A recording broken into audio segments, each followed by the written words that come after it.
Yəqin ki, bir çoxlarınız tez-tez olur ki, telefona baxdıqda 11-11 görürsünüz və yaxud da ki, hansısa bir divar nişanında 22-22 olaraq sizə əks olunan rəqəmlərə rast gəlirsiniz. Ki, nəyisə haqqında fikirləşirsiniz və həmin məqam siz saatınıza baxdıqda 23-23-ü görürsünüz və bir çox suallar gəlir ki, mənə nə deməkdir bu, nəyə işarədir, numerologiyada mənası nədir bunların?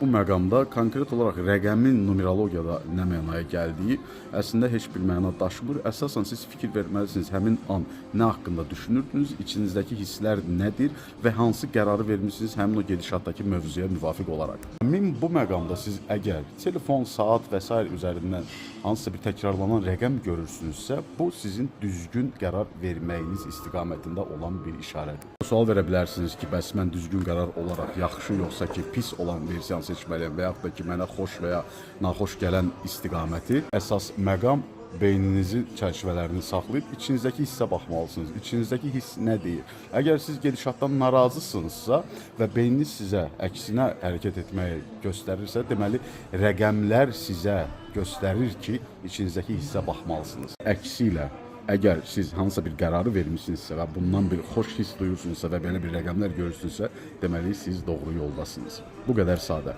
Rəqəmlərin öz numerologiyada mənasını axtarmaq bu situasiyada əslində heç də lazım deyil. Hisslərinizin sizə rəqəmlər üzərindən təzahürünə fikir vermək lazımdır.